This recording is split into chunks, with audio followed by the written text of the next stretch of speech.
hustling, hustling, hustling, hustling, hustling. Every day I'm hustling, every day I'm hustling, every day I'm... Aqui é o Ryan Santos e bem-vindo a mais um episódio do podcast Mundo Ryan. Bom, o entrevistado de hoje é o Matheus Santiago. Eu vou contar um pouco de como é que eu conheci o cara.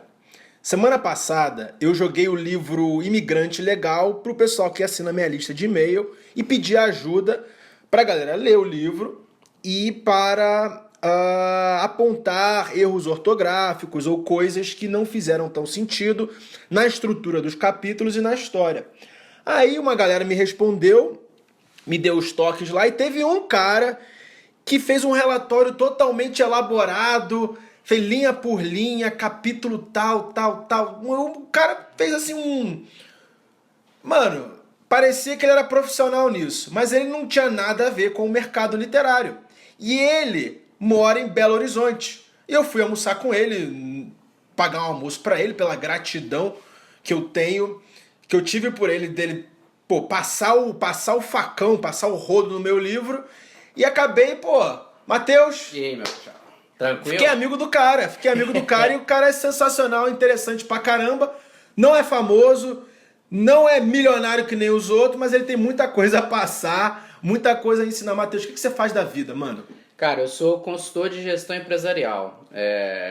Atuo dentro de empresas, revisando processos, observando o nível de produtividade das pessoas, desdobrando metas, trabalhando também com a cultura da meritocracia, que é o fato de as pessoas certas, com objetivos corretos, e cada um delas atingindo esses objetivos começa a ser promovido dentro das empresas, colocado em lugares mais estratégicos. Essa é a verdadeira meritocracia, não isso aí que a gente vê falar aí da sociedade. Essa meritocracia aí que se fala muito na mídia, o que é, na tua visão? Cara, isso aí é uma confusão do conceito. As pessoas acham que, por exemplo, vê um menino pobre lá, que não estudou e coisa e tal, não teve oportunidade, aí fala, aí, tá vendo? A meritocracia não funciona e coisa e tal. No contexto social, da sociedade ampla, é um conceito muito difícil de ser empregado, porque a meritocracia, na verdade, ela tem a ver com a geração de valor. É o qual valor a pessoa gera para um terceiro. Uhum. Quanto mais valor essa pessoa gera para um terceiro, ou para uma organização, ou para quem quer que seja, mais essa pessoa vai ser recompensada. E isso é um conceito muito simples de ser aplicado em organizações, porque ali, a não ser que tenha politicagem, a gente vê muito questão de governo, não sei o que as pessoas não têm nada disso, mas dentro de uma empresa é muito simples. Você pega as melhores pessoas, avalia as pessoas da mesma forma, e quem tiver mais capacidade vai ser a pessoa que vai ter as melhores oportunidades. Na sociedade é um pouco mais difícil, realmente, pensar que todo mundo teve as oportunidades iguais e etc. Então é um conceito que não deveria nem ser utilizado... No lado social. No lado social. Não deveria nem ser utilizado. É algo pro mundo corporativo e ponto final. Corporativo e ponto final. Você falar em questão de meritocracia, você teria que pegar uma sociedade que é igual. tipo um condomínio fechado, tipo a Suécia. Todo mundo é igual, todo mundo tem as mesmas chances, a escola é igual para todo mundo, etc. Se um fulano A ficou mais rico do que o B, é porque ele teve mais mérito. Na sociedade desigual como é o Brasil, cara, falar nisso aí já é muito complicado. Você falou do negócio de gerar valor, eu lembrei de uma frase do Grant Cardone, acho que foi nesse último livro que ele lançou, Be Obsessed or Be Average. Ele falou, olha só, você quer ficar milionário? É muito simples. Você gera valor para 1 milhão de pessoas.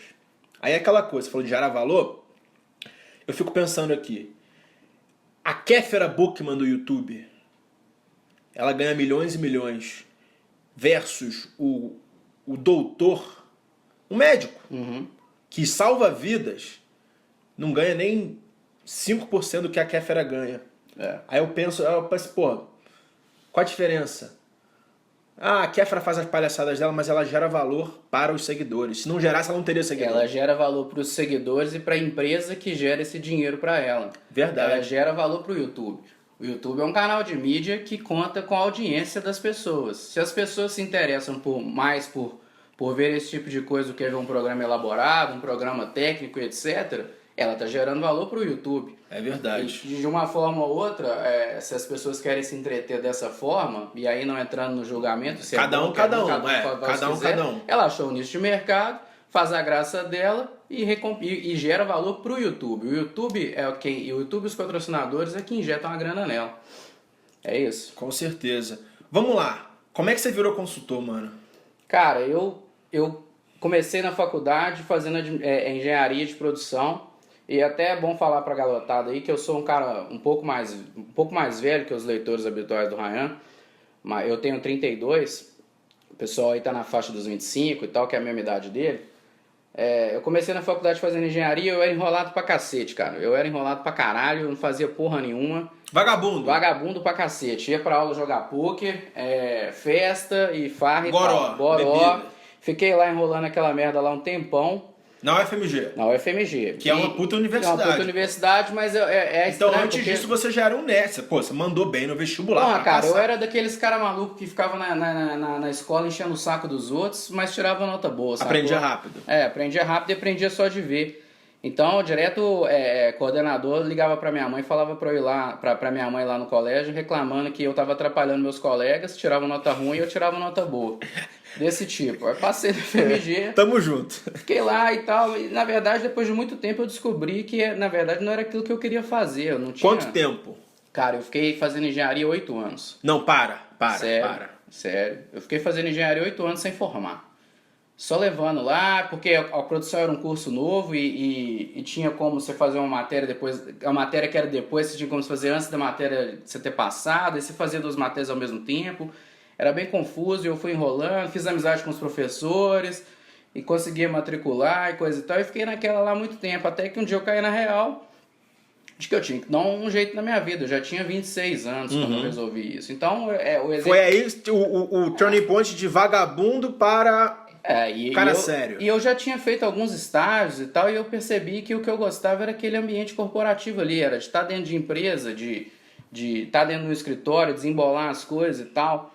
E até um negócio que eu queria passar, porque a respeito de geração, a gente fala muito assim de geração, a geração X é aquela que tem o cara que quer passar lá 10, 20 anos dentro da mesma empresa, o cara da Y é o cara que quer ficar pulando de galho em galho e coisa e tal, mas a gente fala isso, é uma questão da maioria, é uma percepção. Mas obviamente tem pessoas da geração X que querem ficar nessa de pular de galho em galho, e tem pessoas da Y que talvez não se sentir mais à vontade dentro de um ambiente fechado, coisa e tal. Então, para os dois lados tem as exceções. Eu já gostava daquilo, então eu fui uma pessoa, diferentemente da maioria, que fez o curso de administração de empresas consciente. Eu fiz sabendo que eu queria fazer aquilo. O pessoal costuma brincar realmente... que a administração é o curso de quem não sabe o que quer fazer. Não sabe o que quer fazer da vida, faz a administração. Exatamente. Então eu fiz já sabendo que eu gostaria de fazer. Eu gostava dessa parte financeira, eu gostava dessa parte de gerenciar coisas, de resolver problemas. Então eu fui fazer o curso de administração já com esse enfoque. Quando eu entrei na faculdade de administração, eu já fui procurar emprego e estágio naquela que é a maior empresa de consultoria da América Latina, que era o INDG, atualmente a Falcone. Já tinha esse objetivo. Porque eu tive a felicidade de estudar com alguns professores dentro da UFMG, que são professores que fizeram parte do movimento da introdução da cultura gerencial no início da década de 90, que são os fundadores da Falcone, mas que alguns deles ficaram na UFMG, na Fundação Cristiano Ottoni. Então eu tive o privilégio de conhecer essas pessoas, já sabia mais ou menos a metodologia de trabalho, gostei e consegui me inserir dentro do contexto da consultoria. Isso foi no ano de 2010. Então, desde 2010 até hoje, eu trabalho de alguma forma com consultoria de gestão. Agora é o seguinte, vou trazer um filme de volta para o meu lado. Quando eu estava na faculdade, para me formar, eu me formei com de 20 para 21. E os melhores empregos para os estudantes de Wharton eram os empregos de Investment Bank, mercado financeiro, e os segundo melhores eram em consultorias. Consultorias eu digo McKinsey, Bain Company, a BCG e tinha uma outra chamada Monitor. E beleza, eu entrei nos processos seletivos de consultoria sem saber o que acabei ficando no mercado financeiro. Alguns amigos meus foram para consultoria e dentro do mercado financeiro você tem um preconceito muito grande contra consultor. Aí eu vou te dizer por quê. Porque o consultor ele vai na empresa, ele faz PowerPoint, ele faz os Excels, paga um número, tipo, fica dentro da empresa, se mergulha lá, aí entrega um relatório no final que mostra onde a empresa tem que melhorar, mas aquele relatório fica em cima da mesa do CEO, do CFO e nunca faz nada. Tipo, é um trabalho que o cara passa meses para fazer e não tem implementação nenhuma. Então, para mim era tipo zero, gera valor zero. Era o meu preconceito com consultoria. Vamos lá. Eu quero que você, porra, me destrua aqui, porra. A parada é a seguinte, isso que você falou tudo é verdade. É verdade. É verdade, o mercado tem essa impressão de forma nítida e clara. Você conversa aí com presidentes ou CFOs de empresas, eles vão te falar exatamente isso aí que você falou, principalmente dessas empresas e as Big Four também. Big Four? As empresas de auditoria, né? Vamos lá, Ernst, KPMG e Deloitte. As Big Four. Todas elas têm um braço de consultoria. Certo. Elas que bate de frente com McKinsey, assim, tá. BCG, BCG e etc. Claro que essas outras são bem maiores em consultoria, mas por essas empresas serem muito grandes em auditoria, elas têm penetração de mercado também. Por que acontece? O consultor, cara, ele tem que ser um cara bem articulado, ele tem que saber apresentar, ele tem que saber fazer o PowerPointzinho dele, tem que saber fazer o Excelzinho dele, mas ele tem que saber de onde saiu aquilo, cara. Se ele for lá e fizer um negócio bonitinho, que dá a cambalhota, que dá pirueta e etc., apresenta lá pro CFO, e o CFO ou pro presidente, ou para quem quer que seja, pro gerente, e fala lá, cara, isso aqui que você tem que fazer. Tá, mas você tirou isso de onde? Se o cara ali pipocar na hora de dar essa explicação, morreu. Ah, já ali, tipo, Ali no morreu. delivery, Ali morreu. não no Ali conteúdo. morreu. Ali morreu, no delivery. Se você apresentou, o cara te retrucou, beleza, é isso aí, baseado em quê? Pum, se naquilo ali você virar e falar assim, indicadores de mercado, na nossa experiência, não sei, gaguejou cara, ou não... naquela hora ali, pá, o cara já te cortou, esse relatório vai ser esse aí que você tem a impressão que vai parar em cima de mesa e que não vai gerar valor para nada. O consultor, ele tem que ser baseado em fatos e dados, cara, ele tem que conhecer do processo de trabalho que ele está estudando dentro da empresa, ele tem que conhecer a fundo, ele tem que conversar com as pessoas, ele tem que monitorar o trabalho das pessoas, ele tem que fiscalizar o trabalho das pessoas, ele tem que chegar na TI lá e pedir base de dados de tudo que tiver, ele tem que entender os números, e aí você vai chegar lá e na hora de apresentar, antes do cara te perguntar, você já vai falar, cara, você tem que mudar isso aqui por causa disso, porque você tem 10 pessoas na sua equipe, 8 são produtivas, 2 não são, porque o indicador da empresa referência na construção civil, etc e tal, que às vezes você não pode falar o nome por questão de confidencialidade, mas você deixa meio claro ali pro cara qual a empresa que o indicador dele é tal, o indicador dele é 10 e o seu ainda é 8. Então, cara, você tem que chegar no cara dando porrada no cara de tudo quanto é jeito, entendeu? Pra não ter jeito do cara ter escapatória. É óbvio que, querendo ou não, como o cara comprou o seu trabalho, pode ser que ele realmente não implemente. Isso aí é um negócio muito complicado em consultoria, porque consultoria depende muito do qual é a força do sponsor do projeto naquilo. Se o cara que está patrocinando o seu projeto, o cara que comprou o seu projeto, ele é um gerente que não tem poder dentro da empresa, ele é o filho do dono, mas na verdade a última palavra é do dono, etc., ainda assim pode ser que o seu trabalho não tenha resultado. É tipo time de futebol. Eu vi uma frase aí esses dias. O futebol é uma atividade onde se você fizer tudo certo, ainda tem a chance de dar errado, de você não ganhar. Mas quanto mais vezes você faz tudo certo, maior a probabilidade de dar certo. Então, na consultoria, você tem que fazer tudo certo sempre. Para quê? Para aumentar a chance de que a empresa faça a implantação. A não ser que seja uma consultoria técnica, onde a empresa te contrata para você promover a mudança, na maior parte das vezes você vai apontar os caminhos. E aí é o seu poder de convencimento e a quantidade de poder que o sponsor tem dentro da empresa que vão fazer a diferença na implantação.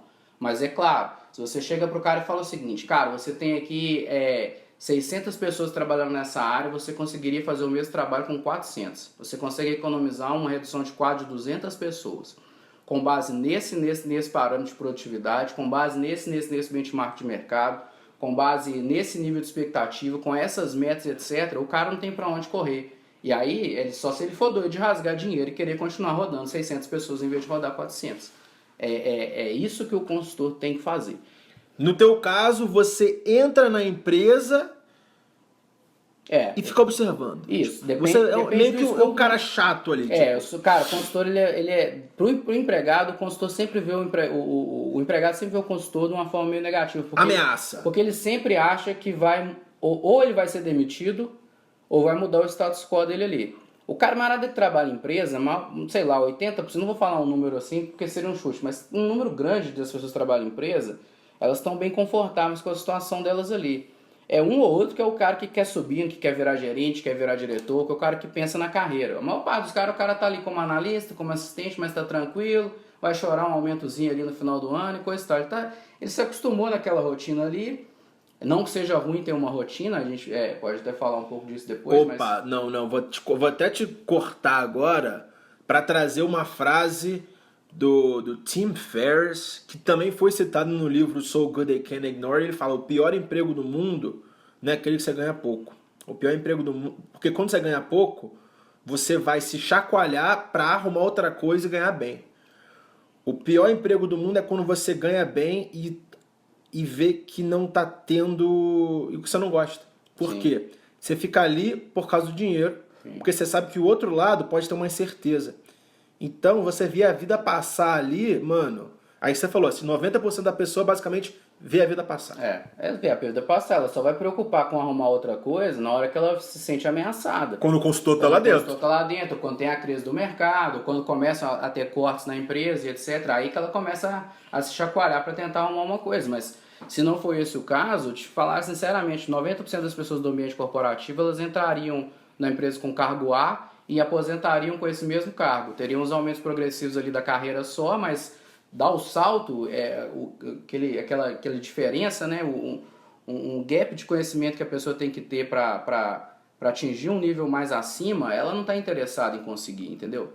Então, o camarada, a gente chega na empresa, o camarada já fica ressabiado. Ele não quer passar informação, passa a informação errada e coisa e tal. Então a gente tem que conseguir pegar essas nuances, entendeu? Entrevistar o ler cara, ler pessoas, entrevistar o cara, entrevistar o chefe dela, saber qual que é a impressão que o chefe dela tem em relação a ela, conseguir fazer o que a gente chama de bater planilha, que é pegar uma planilha e conferir com a outra, ver se aquele dado tem consistência.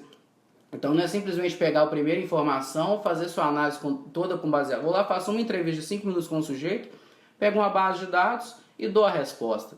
Esse é o maior mal do consultor e esse é a maior crítica que eles fazem nessas empresas muito grandes de consultoria, porque eles estão focados na apresentação, então a primeira informação que chega já é a informação que vale. O camarada tem que chegar e falar, cara, tem que ter criticidade, tem que pegar e analisar e falar assim, esse dado não faz sentido.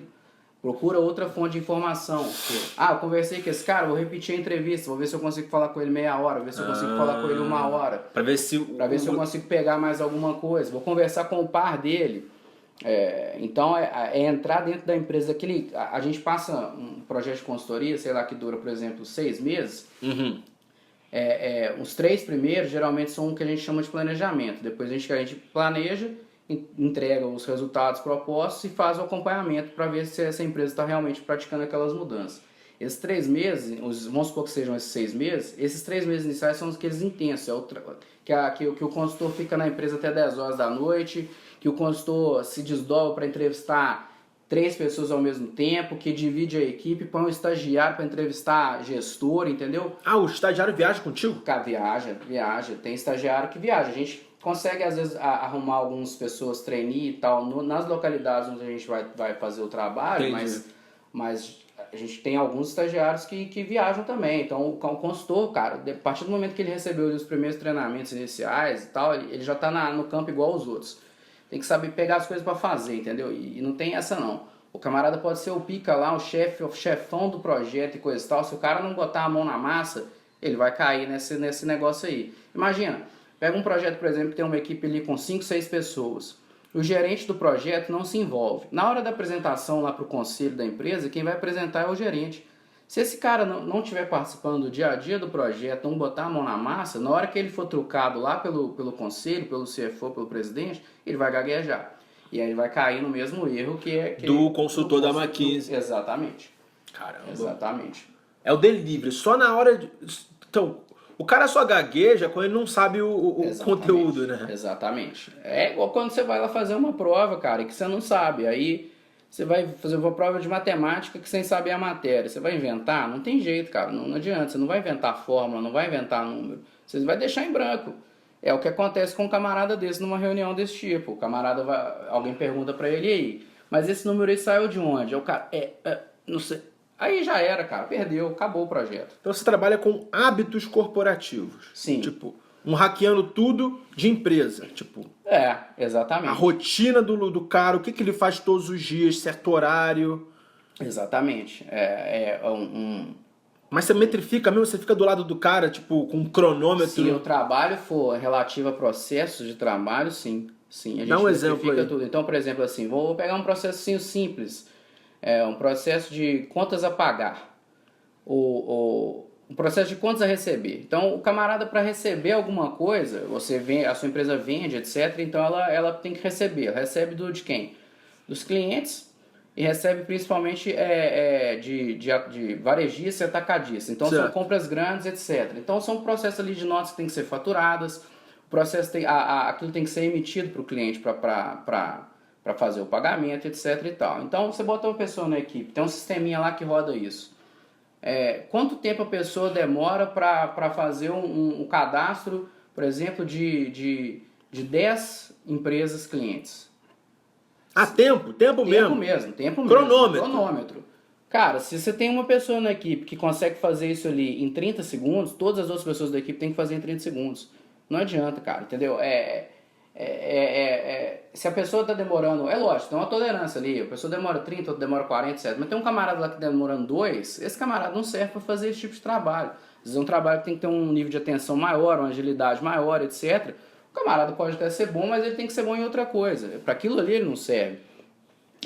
Então você pega a função, você corta aquela função toda e metrifica cada uma. Exatamente. A gente estabelece o parâmetro que é de interesse para dentro do processo de trabalho da pessoa, da rotina de trabalho da pessoa. Você divide aquilo ali em atividades, estabelece um parâmetro para cada uma dessas atividades e vai fazer a quantificação daquilo. E também, aí você não pode ser um consultor burro, né, que vai trabalhar só com o tempo, sem trabalhar com o modo.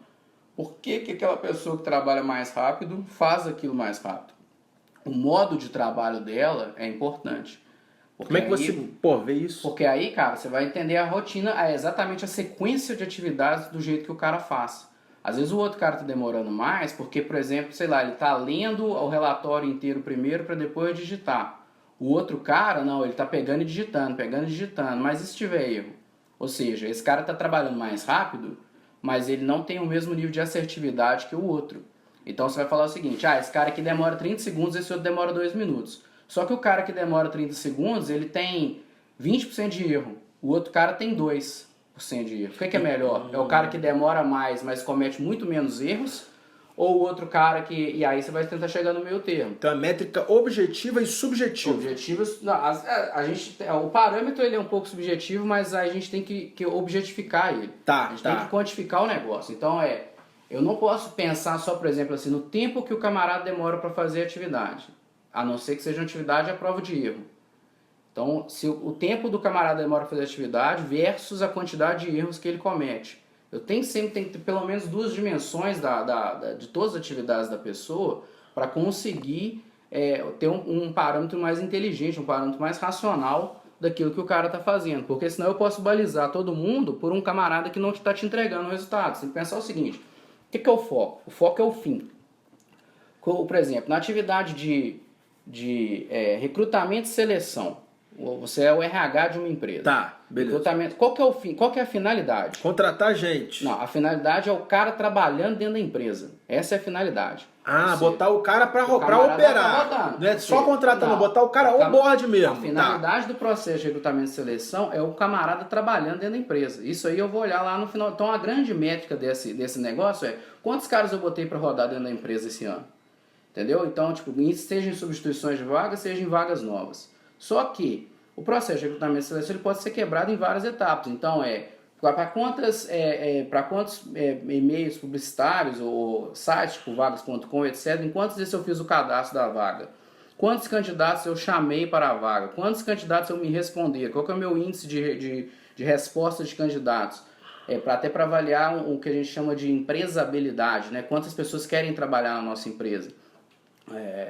Quantos candidatos dos que eu entrevistei estariam aptos a assumir a vaga? Ou seja, qual que é o meu nível de assertividade em relação à avaliação de currículos? Caraca, mano. Porque a pessoa vai lá, faz a avaliação do currículo, chega na hora da entrevista, o cara não tem nada a ver. Quanto mais pessoas nada a ver você entrevistar, é mais tempo que você perdeu. E tempo é dinheiro. E tempo é dinheiro. Então, por exemplo, de 10 pessoas que você entrevista, cara, 8 tem que ter o perfil. No mínimo, 9 tem que ter o perfil. Entendeu? Você pode perder o tempo com uma. As outras 9 tem que ter o perfil. Então, claro que dessas 9 você vai escolher a melhor, mas você não pode perder tempo entrevistando gente que não tem nada a ver. Então o cara tem que ter um filtro bom na hora de olhar o currículo. Já na hora de olhar o currículo. Aí entrevistou, foi lá, conseguiu absorver as informações. Você provavelmente está com essa vaga aberta para um outro, a não ser que seja uma vaga do próprio RH, você está com essa vaga aberta para outra área na empresa. Qual que foi o seu nível vamos falar assim, de aderência à expectativa do gestor da vaga? Ele gostou, porque geralmente para os processos de seleção tem 2 entrevistas, no processo da entrevista com o gestor te avaliou bem os candidatos que você do RH escolheu, e aí vai. Então você vai fazer, quanto tempo eu demoro, desde que eu escolhi o cara é você, Ryan, você vai trabalhar aqui com a empresa, né? A empresa que a gente vai trabalhar no departamento financeiro. Da hora que eu te der essa notícia até a hora que você está rodando lá dentro da área, quanto tempo demorou? Quanto tempo demora o trâmite burocrático para colocar o camarada trabalhando dentro da empresa? E aí trabalhar para reduzir esses tempos e entender por que o camarada do financeiro demora mais que um camarada do marketing, se eventualmente isso acontece.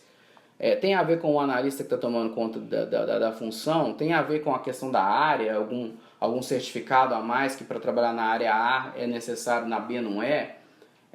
Questão dos treinamentos que a pessoa vai fazer, quem que é que dá o treinamento, qual que é a frequência desses treinamentos. Então, cara, atenção ao detalhe, isso é muito detalhe. Você consegue avaliar tudo, cara. Você consegue colocar métrica para tudo dentro de uma empresa e, importante, quantificar isso em dinheiro. Em dinheiro? Em dinheiro. Você mostra pro cara, olha só, você vai economizar X milhões por ano se você fizer isso. Exatamente. O trabalho do consultor, cara, se você chegar lá no final, no começo da apresentação, e outra, a lógica de apresentação sempre é do dinheiro pro meio. Então, você mostra o dinheiro, depois você vai explicar pro cara como ele vai economizar esse dinheiro, como vai ganhar mais dinheiro. Exatamente. Tá? Então, você vai chegar pro cara e falar assim, cara, tem uma mudança assim, pequena no seu processo de recrutamento e seleção que vai te dar uma economia de R$100 mil por ano. Eita! Por exemplo. Aí você fala assim, R$100 mil no contexto de uma empresa bilionária é pouco, não é nada. Mas se um processo simples, que é um processo de recrutamento e seleção, já é um dinheiro que é bem diferente. Por exemplo, se aumentar às vezes o cara em 10% e isso lhe representar 100 milhões, 200 milhões. São naturezas diferentes, mas eu estou querendo mostrar que independente da área que for da empresa, você consegue estabelecer as métricas e quantificar aquilo, porque, cara, qualquer mudança que você fizer que seja benéfica é dinheiro no bolso do acionista. É isso que tem que ficar claro na hora de passar o recado. O que a gente está propondo aqui é dinheiro no seu bolso.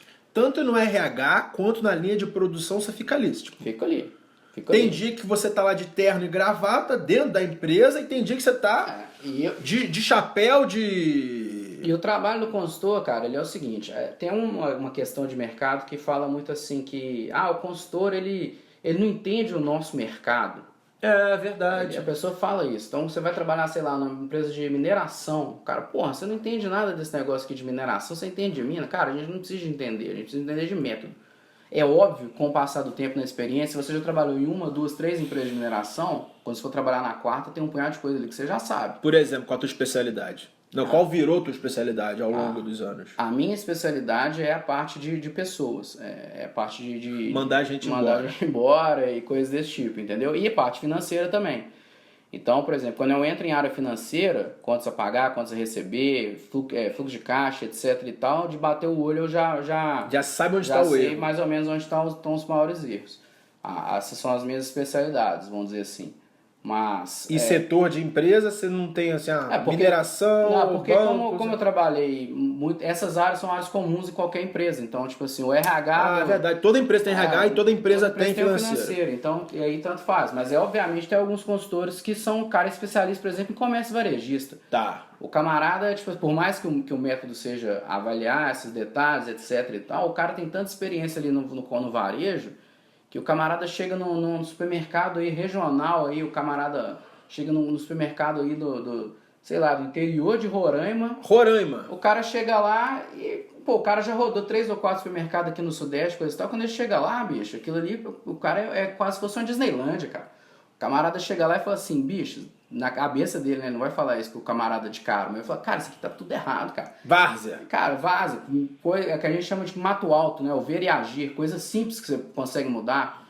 Então, por exemplo, o camarada que estuda posicionamento de gôndola do supermercado, por que o chocolate tem que ficar perto do biscoito e ficar longe do O produto consultor de manja disso. Cara, em última análise manja. Em última análise ele manja, porque se ele está trabalhando num processo de vendas, ele tem que entender tudo o que está relativo a vendas. Por que o camarada compra mais no supermercado concorrente em vez de comprar no meu? Entendeu? Então, tipo, o cara tem que saber disso tudo. Depende do qual é o escopo do trabalho. O que o cara tá ali para fazer.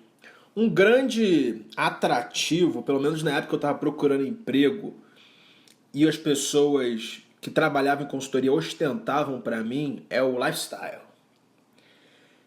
Cara, a vida do consultor é meio tipo nômade digital, meio livre, mas você é um cara livre, empreendedor, mas tá dentro de uma empresa. Cara, conta melhor, como é que é a sua rotina? Tipo, você viaja pra caraca, é isso? É isso. E a rotina nossa é o seguinte, a gente estabelece uma rotina dentro do projeto que você está alocado.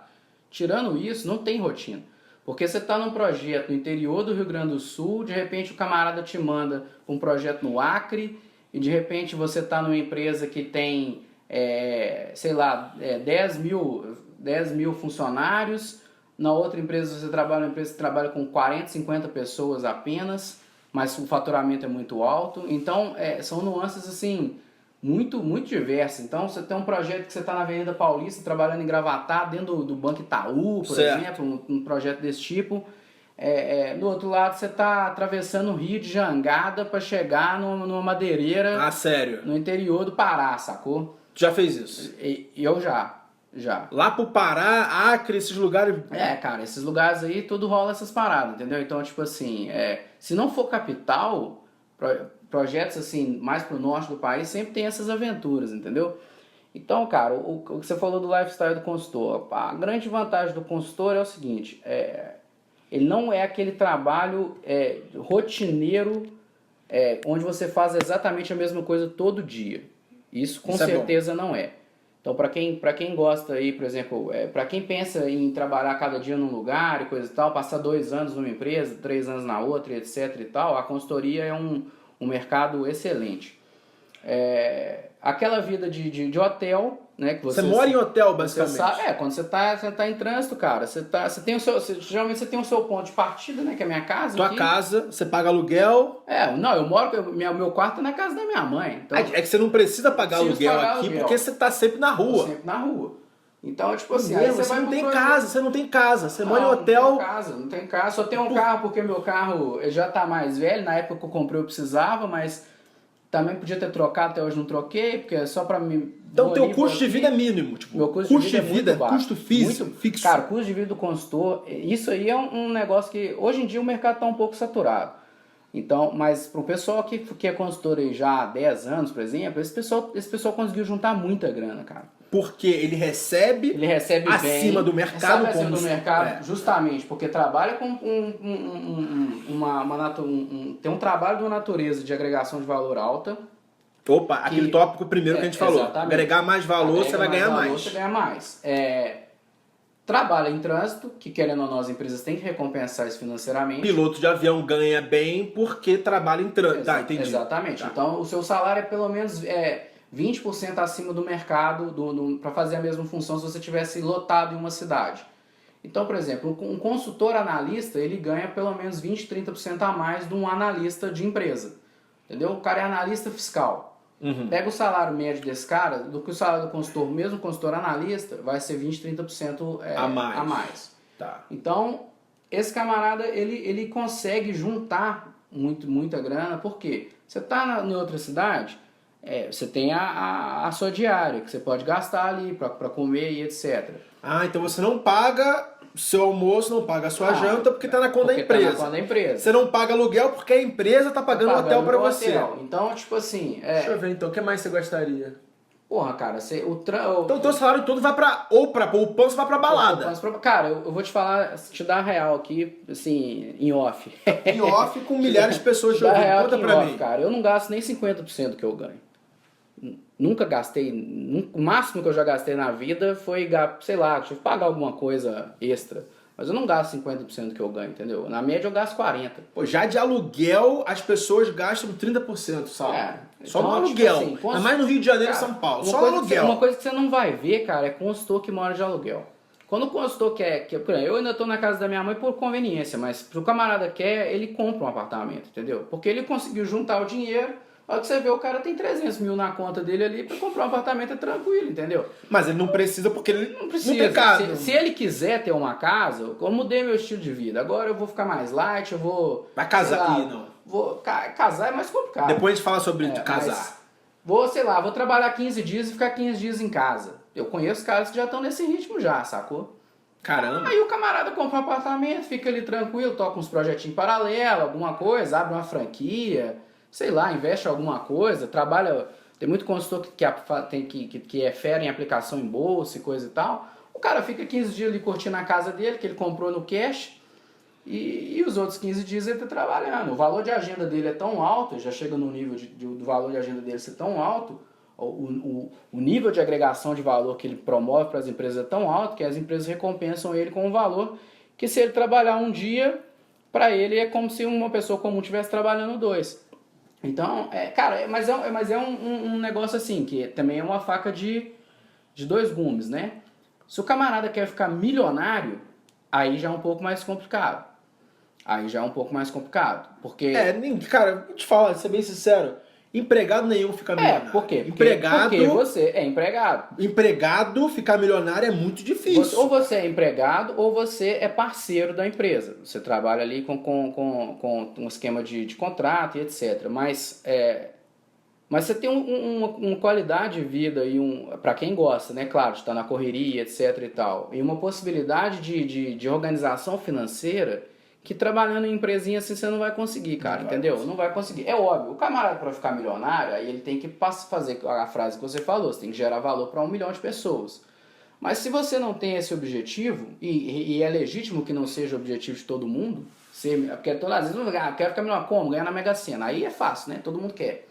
Mas se você não é a pessoa que tem essa capacidade empreendedora, não quer correr o risco empreendedor para conseguir ter uma ideia que vai te tornar um milionário, a consultoria ela te dá possibilidade de ganhos financeiros bem acima do que qualquer outra área que seja similar, vamos dizer assim, de qualquer outra área. Eu vou falar que é o seguinte, cara, pra mim, se a pessoa quiser ganhar dinheiro, ela não corre atrás de emprego. Por quê? A gente está num país em crise, onde o desemprego está alto, então quando alguém vai contratar, vai pagar baixo. Um salário pequeno. R$2.000. Não, você acha que é muito qualificado para ganhar R$2.000? Olha só, tem 400 pessoas ali doidinhas para ganhar esse trabalho de R$2.000. Tá ligado? Aí beleza. Você vai galgando, vai subindo de salário, vai agregando valor, vai galgando na empresa. Chega a um nível de salário... agora passou dos 2 para R$10.000. Quando você tá no R$10.000, o teu chefe fala, putz, tô gastando R$10.000 num cara só, eu posso estar gastando 2 em 5. Aí vai contratar o Matheus pra mandar o cara embora. Então eu acho que é meio que um ciclo vicioso. Se a pessoa quer ficar rica, ela não consegue, não arruma emprego. Ela vai arrumar um jeito de ganhar dinheiro. Ou de, sei lá, até dirigindo Uber e trazendo gente pro Uber, que os caras ganham R$600 pra trazer gente no Uber. Verdade, é verdade. Então, cara, vai arrumar algum jeito de ganhar dinheiro. Mas arrumar um emprego, ela não consegue ficar milionária. Não, jamais. Você concorda comigo? Cara, isso aqui, milionário empregado, é tipo assim, é 0001 que vai ser quem? Um CEO de uma multinacional. Ou no mercado financeiro até dá porque tem um bônus. Mas aí é o que a gente está falando dos rendimentos que o camarada tem por fora. Por exemplo, na consultoria você conseguiria ficar milionário se você vende projetos. Entendi. Se você vende projetos, você é um consultor que tem uma veia comercial muito forte. Opa, então tá aí. Uma exceção a essa regra, vendedor. Porque o vendedor ganha porcentagem. Se o cara trouxe 10 milhões, ele fica... Exatamente. Então, por exemplo, se eu vender um projeto de R$1 milhão, que eu fizer uma negociação com a empresa para ganhar, sei lá, 5%, são 50 mil. Se eu rodar 10 projetos desses no ano, entendeu? Em 5 anos aí eu tô nadando no dinheiro. Verdade. Então, ou seja, jeito tem. Se você tiver a veia comercial, tiver o network bem feito, tiver os contatos, conseguir estabelecer o diferencial da empresa que você representa para o cliente, porque hoje tem várias opções de mercado, né, nesse mercado da consultoria, só que nós falamos o nome de pelo menos umas 10 empresas.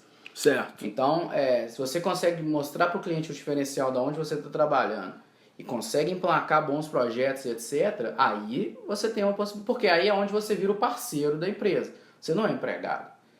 Você vira o parceiro, você é o cara que está vendendo. Então, esse cara é o cara que pode também ficar milionário. Tem essa possibilidade também. Interessante pra caramba, irmão. Caraca. Beleza. E aí? Família. Consultor não tem família. Cara, o que acontece? Mulher, filho... Isso é uma parada bem comum, assim. Consultor se relaciona com consultor. Isso tem muito comum. Ah, é? Acaba casando com outra consultora. Acaba casando porque é um pessoal que já meio que entende que você tá no batidão, entendeu? Então, quando você consegue atingir um certo nível dentro dos projetos, por exemplo, você é um cara júnior, você vai para um projeto lá no interior do Mato Grosso. Vou negociar com você do seu retorno ser mensal. Então, você vai passar um mês inteiro lá, vai voltar para cá, ficar para sua base, né? Vamos supor que seja de Belo Horizonte, vai ficar aqui 3, 4 dias, depois vai voltar para lá e ficar mais um mês. No dia que você vai subindo, seu retorno passa a ser quinzenal. Se você for um cara pica, seu retorno é semanal. Eles vão pagar passagem para você voltar para cá todo fim de semana. Então, cara, tem gente que consegue se adaptar bem com isso. Conheço vários consultores que são casados aí há 10, 15 anos, têm filho, etc. Na maior parte dos casos, ou a esposa é dona de casa, e aí acaba gerenciando ali aquela questão dos filhos, a própria questão do orçamento da família, coisa e tal, ou tem a mesma vida do camarada, entendeu? E aí acaba que os dois combinam de se encontrar nos finais de semana. Em algum lugar. E outra, cara, pra quem curte também essa parada de viajar, vamos supor... Aí deixa o filho com a avó. Por exemplo, se tiver muitos consultores que são casados entre consultores, se algum dos dois não abrir mão de trabalhar com aquilo, que também acontece, acaba que não tem filhos. Então qual é o consultor perfeito? Solteiro. O consultor perfeito para a empresa, cara, é o cara que já tem aí pelo menos uns 5 anos de experiência no mercado. Bateu um 30 anos de idade, solteiro, sem apego, que fala idiomas, que tem disponibilidade para viajar para qualquer lugar. Bom network. Assertivo, excelente trato com as pessoas, né? Respeito com todo mundo, porque o consultor ele trabalha, ele vai olhar desde lá do jardineiro, da faxineira, do porteiro, etc e tal. Tratar bem as pessoas de baixo e de cima. E até o presidente, que é o cara que às vezes te contratou e etc. Porque, cara, a gente é um corpo estranho dentro da empresa. Se as pessoas elas já têm uma rejeição com você. É verdade, você não é bem-vindo. Se você ainda faz tudo para reforçar isso, cara, você tá perdido, você não emplaca. O que você observava há um tempo atrás, as pessoas estão melhorando muito nisso, era projetos que as pessoas às vezes pediam para trocar o consultor. Muito por causa disso, de relacionamento. O camarada não dava bom dia, não sei o que, ficava sempre com a cara fechada e tal, não sei o que. Os camaradas falaram assim, cara, não vou encerrar meu projeto com você, mas eu quero que você troque esse consultor. Eu caí nessa definição aí. Eu tenho mais de 5 anos de experiência, eu tenho 26, quase 30 anos, falo línguas, viajar, eu mando bem com pessoas, tanto peões quanto executivos, mas o problema é que eu boto pau na mesa, cara. Essa é a minha característica, eu sou agressivo mesmo, eu sou mal. Quando é pra falar alguma coisa, eu falo na cara e xingo. Consultor... Cara, você tem que treinar essa habilidade. É claro, é uma característica e você pode assumir isso como sendo interno seu. E aí você vai procurar trabalhos ou formas de se desenvolver que isso aí seja benéfico. Tá. Ou você vai se adaptar. Na consultoria, por exemplo... Na consultoria você teria que se adaptar. Porque não pode botar o pau na mesa na empresa dos outros. Porque a empresa não é sua. A empresa é dos outros. É claro que tem vezes que tem momentos de discussão ríspida, tem momentos que você às vezes está falando com o presidente, aí o vice-presidente está te trucando. Mas na verdade o recado que você quer dar é pro presidente, não é pro vice. E aí vai ter um conflito, mas você tem que saber lidar com aquilo ali. Então, tipo assim, ó, presidente, o camarada tá me questionando aqui, é porque ele tá vendo que eu tô apertando o lado dele. Mas eu tô fazendo isso é pra você, não pra ele. Então você tem que ser habilidoso, cara, e tentar entrar no mínimo de tretas possíveis. Eu adoro uma treta. Não, gostar de treta eu também gosto, mas você tem que ter essa habilidade. Política, tem uma veia política. Cara, agora você falou a palavra, político, cara. Tem que ser um cara político. Se você não tiver nenhum traço de veia política... E aí, quando a gente está falando de política, as pessoas no Brasil estão depreciadas, né? Por causa desse verdade. quadro lamentável. Não é corrupção. Não, tem nada a ver com isso. É saber lidar... Management of lidar people. com as pessoas. Porque, querendo ou não, cara, no final do dia, é gente que tá perdendo emprego, cara. Por exemplo, entendeu? É mesmo, você trabalha mandando gente embora, cara. Você é Também. do mal. Porra, cara, mas tem que saber fazer isso da melhor forma, cara. Mostrar para as empresas que hoje está muito em voga aí a questão do envolvimento social, então beleza, você vai fazer uma redução aí de 200 pessoas do seu quadro, mas e aí, você vai oferecer alguma possibilidade de desligamento progressivo, vai envolver essas pessoas de alguma forma na comunidade para, sei lá, dar um treinamento, um curso para elas terem uma outra carreira e etc. É o que a gente pode fazer hoje em dia. São procurar aí essas parcerias o ONG é outro negócio que também as pessoas têm uma visão meio ruim também, mas algumas pessoas são sérias, então é procurar envolver essas pessoas de alguma forma para minimizar o impacto desse, porque quando a empresa manda alguém embora, a não ser que seja por incompetência, né, que aí a pessoa tem que reconhecer que ela está incompetente em alguma coisa e melhorar para as próximas. Quando a empresa manda alguém embora por um quadro de recessão, cara, é uma parada difícil, cara. Não é parada simples, não é uma parada agradável, mas uma parada tem que ser feita, cara, porque se você não manda, você vai quebrar a empresa e aí vai ser pior. Você tá cortando ali 5% das pessoas para salvar as outras 95%. Infelizmente, o mercado é assim, cara. Cara, agora eu quero trazer um tópico um pouco mais treta, mais politicamente incorreto, mas é o seguinte, cara, o que eu vejo, o que eu sinto com conversas com consultores, tanto no Brasil quanto o pessoal que andava comigo na época de Nova York, é que tem meio que um preconceito contra a mulher consultora. Tem preconceito. Você reconhece isso? Tem. O que acontece é o seguinte, cara, a maior parte das empresas do Brasil, aqui no Brasil, falando do Brasil principalmente, ainda são empresas familiares. Empresa familiar, ok. E nessas empresas, o camarada que manda lá, ele ainda tem pessoas da primeira geração nessas empresas, mas a maioria talvez seja da segunda. Mas são empresas que são familiares patriarcais. Ou seja, aquelas empresas onde o marido ia pra rua trabalhar, fazer o dinheiro, e a mulher ficava em casa tomando conta dos filhos. Aí tem dois filhos, o filho homem e o filho mulher. O filho homem que pega... que vai tocar a empresa. E a mulher, como geralmente essas pessoas, as empresas vão começando a subir, as empresas começam a ter um maior faturamento, etc. As pessoas começam a ficar conhecidas nas cidades e coisa e tal. O que as pessoas faziam? Arrumavam um casamento para as filhas. Então eu estou falando aí de pessoas aí de 50, 60 anos, onde o homem era o cara que tocava a empresa, e a mulher dele, ela ficava em casa, e talvez era casada até com um dono de uma outra empresa grande, coisa e tal, e etc. Filha. A filha do... Então, casada com dono de outra empresa. Tinha um tiozinho lá, fundou a empresa. Tá. Ele fundou a empresa em 1920, 1930. Empresa de, sei lá, piso de granito. Tá. Vamos dar um exemplo. Esse camarada arrumou, pensa, na década de 30, esse camarada arrumou uma mulher que muito provavelmente não trabalhava. Dona de casa. Dona de casa. Teve lá seus 4, 5 filhos, a mulher tomando conta dos filhos. Quem que ele levou para dentro da empresa para aprender o trabalho e etc? Primogênito. Com certeza foi o filho.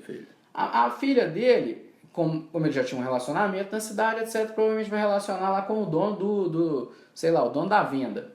E vai ser mais uma mulher... Não, da venda não. Dono da fábrica de caminhões.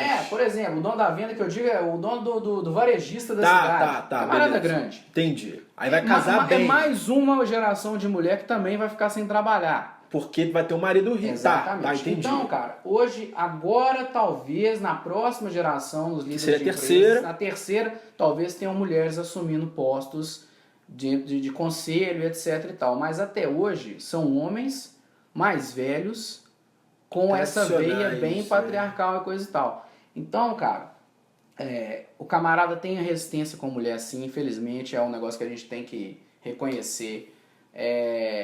Se não for uma mulher daquela bem tipo assim, aquela que põe o pau na mesa mesmo, entendeu? Que é assertiva. Aquela mulher que tem uma postura que não confiante, que não dá, assertiva, não dá espaço pra gracinha, que tem ali que se porta de uma maneira mais incisiva, entendeu? Que se não for uma mulher aquela poderosa, uma postura mais militar talvez, tá? Não for uma mulher assim, cheia de presença, cheia de, cara, os camaradas não aceitam, cara. Não aceitam o feedback que ela vai dar, o trabalho dela de consultora na empresa. Ela vai, por exemplo, você vai montar uma equipe com, sei lá, 5 pessoas. Dessas 5 pessoas, 3 são mulheres e 2 são homens.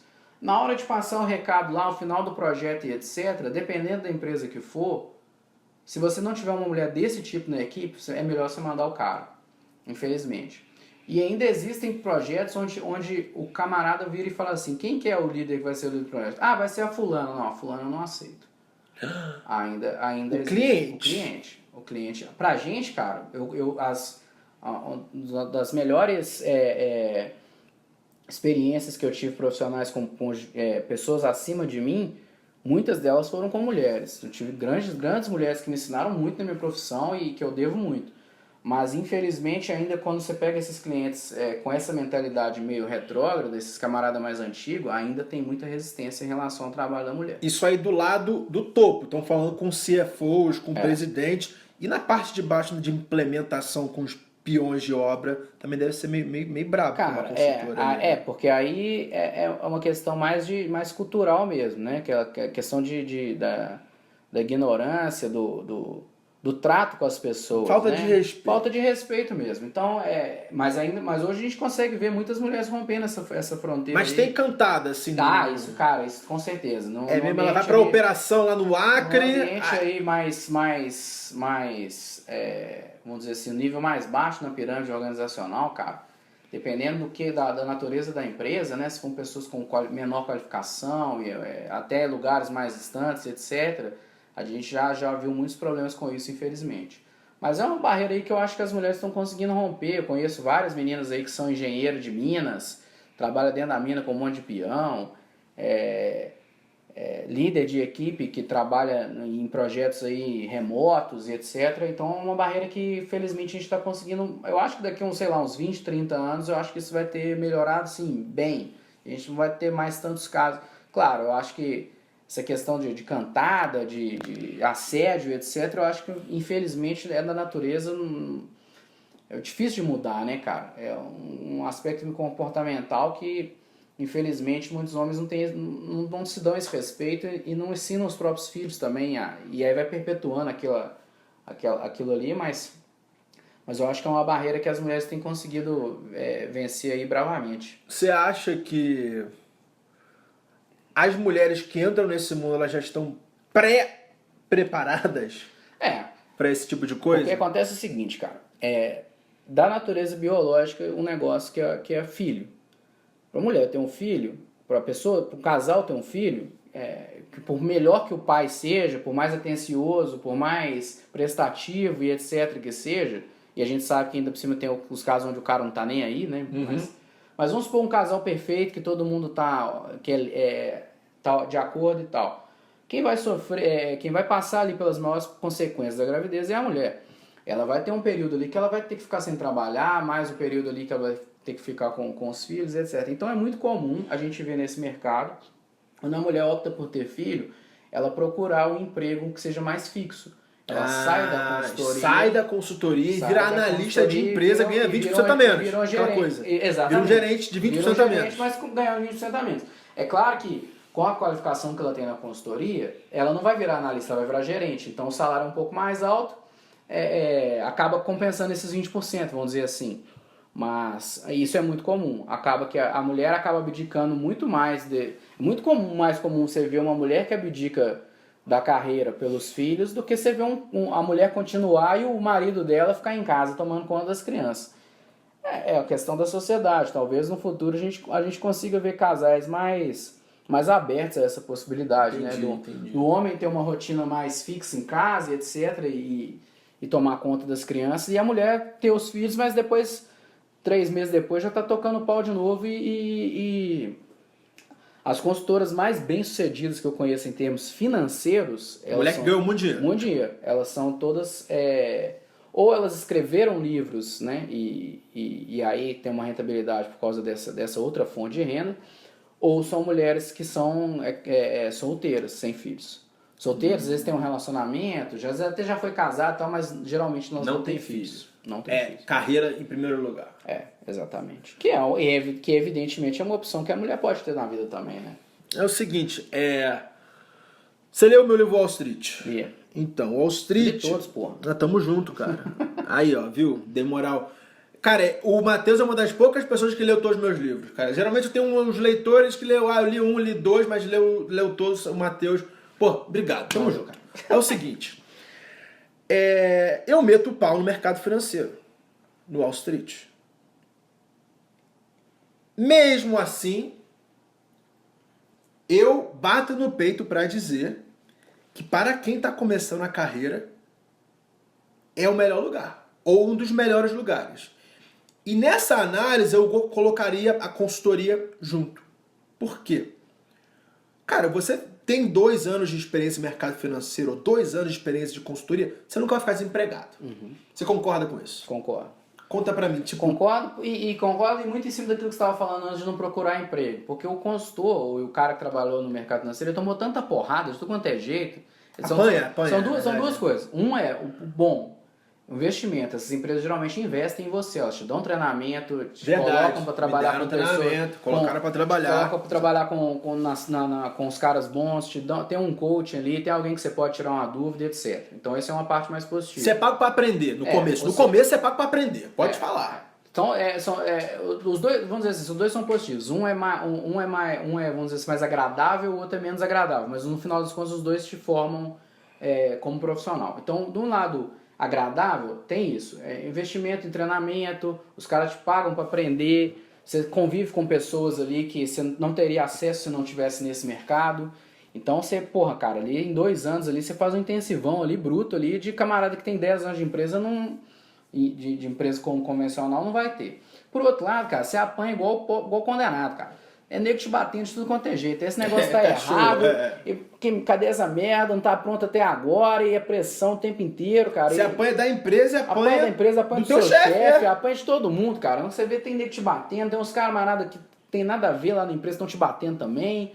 Você fala, esse dado aí não foi esse aí que eu te passei, não. O camarada te passa a informação, você apresenta a informação que ele te passou, depois ele te truca. Resiliência. Como se você... Tipo assim, cara, não foi isso que eu te pedi. Fala assim, cara, foi sim, bicho, eu tenho anotado aqui. E o tempo inteiro você convive com isso, cara. E aí você tem que conseguir um negócio meio quase yoga, assim, né? Tipo de, calma, pera aí, eu tenho que pensar aqui pra eu dar essa resposta. Porque se você for de bate-pronto, meu amigo, você tá fudido. Então, você tem uma formação, uma bagagem técnica mesmo, né? Coisas que você aprendeu, coisas que você tá ali para fazer, ou seja, se você pegar, você faz, e você aumenta muito a sua capacidade de resiliência, a sua flexibilidade, a sua tolerância, a sua... Então, cara, você tá no mercado aí, sai fora, não quero mais ser consultor. Ou eu vou arrumar um emprego convencional, ou eu vou fazer o que está na moda agora, que é inventar um emprego, né? Você vai inventar um emprego e você aprendeu tanta coisa lá atrás no trabalho de consultor, sobre as empresas, sobre os setores, que você vai lá, bum. É o que eu acho hoje em dia, tipo, caramba, beleza, eu não construiria uma carreira no mercado financeiro, mas tudo que eu aprendi, as coisas que eu aprendi tanto na parte hard skills, que é modelagem, Excel, valuation, contabilidade, parte financeira mesmo, e a parte soft skills, que é o network, trato de pessoas, cara, tudo me ajuda hoje, cara. Tudo me ajuda hoje. Hoje, por exemplo, você tá bem, você tem a sua carreira aí, consolidando a sua carreira como escritor, cara, best-seller no Brasil e tal, mas vamos supor que, sei lá, você desiludiu disso aí e tá fudido, começou a perder dinheiro, tá passando dificuldade. meia dúzia de empresas que você bater na porta aí, você arruma um emprego de analista financeiro, entendeu? Então, é verdade. Não vai ser muita grana não, mas se você, se você chegar num ponto de estar quebrado... Porque eu tive o começo da minha empresa, minha carreira, num negócio desse. Exatamente. Nunca vou estar, é verdade, Exatamente. nunca vou estar Então, desempregado. você pode não estar feliz, você pode não estar trabalhando com o que você quer, mas possibilidades você sempre vai ter. E outra, por ter essa capacidade toda, você já vai entrar num lugar inquieto.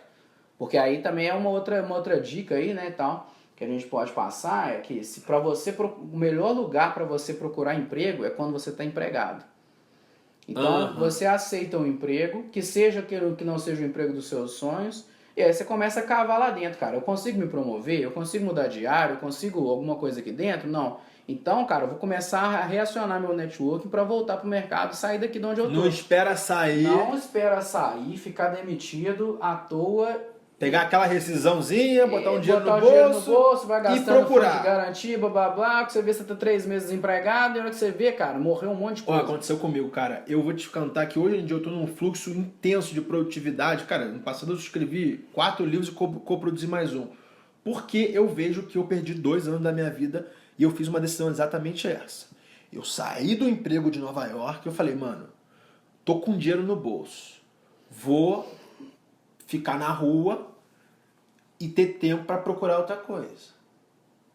E eu acabei ficando muito deprimido por causa disso. Cara, isso aí é um erro, assim, cara, você ficar à toa em casa, sem fazer nada, se você procrastinando, cara, é a pior coisa que você pode fazer na sua vida. Cabeça vazia, cara. oficina do Cara, diabo. você só faz merda, bicho. Aí começa a beber demais pra quem curte uma balada. Você tem dinheiro, a hora que você vê o dinheiro, você conseguiria ficar tranquilo 6 meses, você gastou ele em 3. Verdade. Entendeu? Porque você tá deprimido, você não encontra felicidade nas coisas, tá difícil, uma porta fechada, mas você vê, você tá bebendo, você tá saindo todo dia. Aí nessa hora aparece aqueles famosos amigos, né? Os amigos. Só sim. aqueles camaradas amigos, né? Tô ligado. O filho da puta não serve pra entregar um currículo seu numa empresa aí e tal, mas pra aparecer pra tomar uma, o camarada aparece direto, né? Entendeu? Então, cara, foge desses caras, bicho. Esses caras vão só te fuder. Então, é isso, cara. Então, a bagagem que você tem, principalmente, a gente está falando desse caso aí de quem começou a carreira aí no mercado financeiro, na consultoria, algumas outras empresas desse tipo.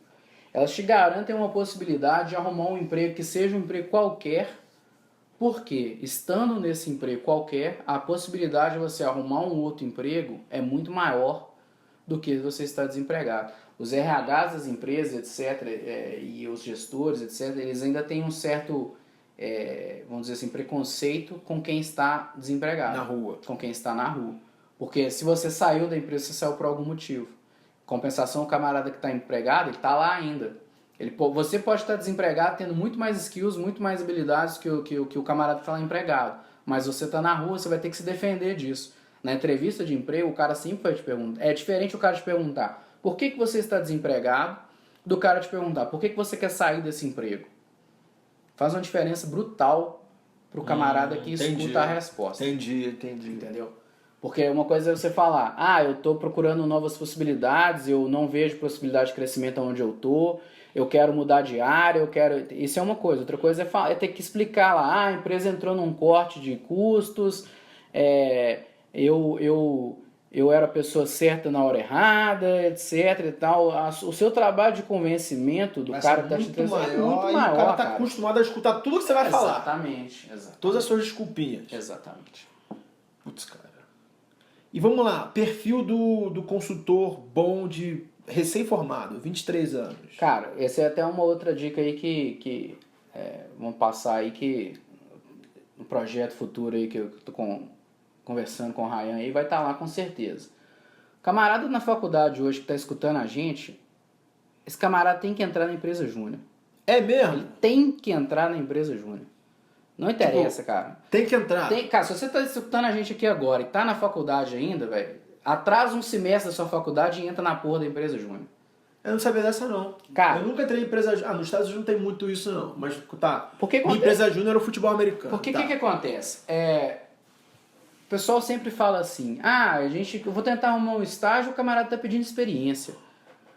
De fato, é meio estranho o camarada pedir experiência para um estagiário, mas Verdade. o único lugar onde você vai conseguir experiência sem ter que comprovar nada É, na empresa júnior. Mas você vai trabalhar de graça. Porra, cara, mas você tá na faculdade. Você tá com tempo. Pra quem tem...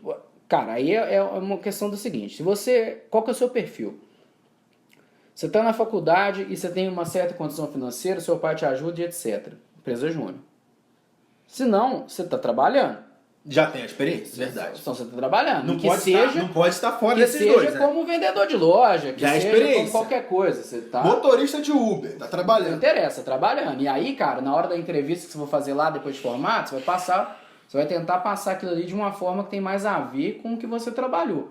Então, tipo assim, eu sou motorista de Uber. Não, eu trabalhava no Uber, consegui fazer muito networking, consegui desenvolver alguns contatos, eu conseguia gerenciar meu dia, gerenciar meu tempo, eu tinha... mesmo na incerteza do passageiro, eu consegui fazer um fluxo financeiro que me deu uma certa estabilidade. Então, se eu fosse motorista de Uber, eu falei outra coisa, olha só. Eu peguei o código do Uber lá de R$600 e trouxe mais 200 pessoas. Por exemplo. Eu gerei mais dinheiro trazendo gente pro Uber do que dirigindo pro Uber. Isso aí seria... Eu contaria o cara na hora. É isso aí que você tem que falar pro cara. Você não tem que falar pro cara, eu sou motorista do Uber e fico lá sentado dirigindo. Não, pô, você tem que passar a margem positiva que tem a ver com aquela próxima experiência profissional que você quer ter. Tá. Mas se o seu caso é um caso de possibilidade, você tem uma estabilidade financeira de família, etc e tal, empresa júnior, cara. Empresa júnior por quê? Na empresa júnior é onde você vai conseguir liderar equipes, você vai conseguir ter um contato com o cliente, você vai ter que aprender a se organizar no trabalho para fazer as entregas, você vai trabalhar sempre com prazos, você vai trabalhar sempre no nível de expectativa do cliente, porque todas as empresas júnior, elas prestam serviço de consultoria. As empresas júnior, elas prestam serviço de consultoria gerencial ou consultoria técnica. São todas consultorias. E aquilo ali, cara, as empresas cada vez mais, elas reconhecem o valor do movimento empresa júnior no Brasil. Então você chega para um processo de seleção e fala que já teve essa experiência e aí trabalhou ali como gerente de projeto. Eu gosto dos nomes dos cargos, né? O camarada tem empresa júnior, mas ele é o CEO, ele é o gerente de projetos, ele é o vice-presidente financeiro, coisa e tal. Mas é isso, cara. O cara teve vivência. O cara se virou ali. E isso é fundamental. E uma outra coisa que também é meio chovendo molhado, mas realmente, infelizmente não é para todos, é a questão do intercâmbio, né? A questão do intercâmbio que principalmente para as multinacionais, hoje ela acaba sendo quase que mandatória. Sério, Para trabalhar em multinacional, não adianta mais você falar que você sabe falar inglês. Porra. Não adianta mais você ser formado aí num cursinho de inglês no Brasil. Porque tem muito cursinho de esquina que é mentiroso. Exatamente. Não, você pode até falar inglês, pode falar inglês perfeitamente, cara. Mas se você não fez intercâmbio, num trainee de multinacional, cara, você não vai passar. Você acha que não? Cara, mas é muito improvável. Porque... Eles botam um cara do intercâmbio. Porque tem tanto cara... Porque, camarada, cara, o negócio do intercâmbio, às vezes as pessoas não entendem por que o do intercâmbio. O intercâmbio... Tem, evidentemente, você passa um ano num lugar, evidentemente a questão da língua. Que se você passa um ano, pressupõe que você dominou aquele idioma ali, consegue se virar excelentemente bem naquele idioma. Você não passou um ano fora do Brasil falando português, a não ser que você tenha ido para Portugal. Para qualquer outro lugar que você foi, você falou a língua local, falou inglês. Então, aquilo ali você tem essa habilidade. Entendi. Mas o principal, cara, é pegar um menino aí de 20, 21 anos que já saiu de casa. Que o cara já se virou. Ou ele morou sozinho, ou ele morou com um amigo, ele teve que se virar, entendeu? Ele tinha um orçamento, que seja um orçamento, na época do Ciência Sem Fronteiras tinha lá a bolsa lá do governo, que seja uma mesada que o pai dá. Ou o papai e mamãe, seja um trampo que o camarada arrumou lá de garçom, de qualquer coisa. Mas o cara... Independência. Se o cara ficou um ano fora e voltou, algum jeito de... A não ser que seja um bosta, que o pai fica mandando aí 10 mil reais todo mês e o cara fica só gastando e etc, etc. Tirando esses casos, nesse caso aí o cara na entrevista pega rapidinho. Já pega rapidinho. Pega rapidinho e já dispensa. Mas se é um camarada sério, um camarada que trabalha, um camarada e tal, ele conseguiu ali gerenciar um orçamento, ele conseguiu tomar conta de uma casa, que seja com os amigos. Pagou aluguel, pagou conta de luz, pagou a internet em outro país que já é difícil. Exatamente. Então é o camarada que já tem uma capacidade de se virar maior, entendeu? esse camarada aí, ele tá mais apto a tomar as porradas que ele vai tomar, inevitavelmente, nos 2 primeiros anos dele de empresa. Entendeu? É um cara que já já demonstra, mesmo talvez sem ter trabalhado, ou trabalhado em outras empresas, né? Talvez trabalhado só na empresa júnior ou nesses outros empregos diferentes, é o camarada que já demonstra pro recrutador que ele tem uma certa capacidade de resiliência. Pô, então vamos resumir aqui, que se tivesse num mercado tão pesado, tão difícil quanto hoje, 20 mil currículos na tua mão, você já automaticamente corta todo mundo que não fez empresa júnior e não fez intercâmbio. Exatamente. Já de início. Porque com certeza nesses 20 mil vão ter pessoas que fizeram isso. Então é muito difícil. Cara, se não for por networking, uma pessoa que não tem essas skills, ela não vai conseguir entrar numa empresa. Network é importante pra caralho. É óbvio que... Conhecer... porque, tipo assim, se você vai num evento e tem a oportunidade de conversar com um cara que é recrutador de uma multinacional aí do ramo de bebidas. Você nunca morou fora, não para pessoa da empresa júnior. Mas lá naquele momento ali, você teve um pitch ali de 5 minutos com um camarada e conseguiu convencer ele a te chamar para o processo de seleção. Aí você tem uma oportunidade. Mas qual que é a chance disso acontecer, cara? Isso não é comum.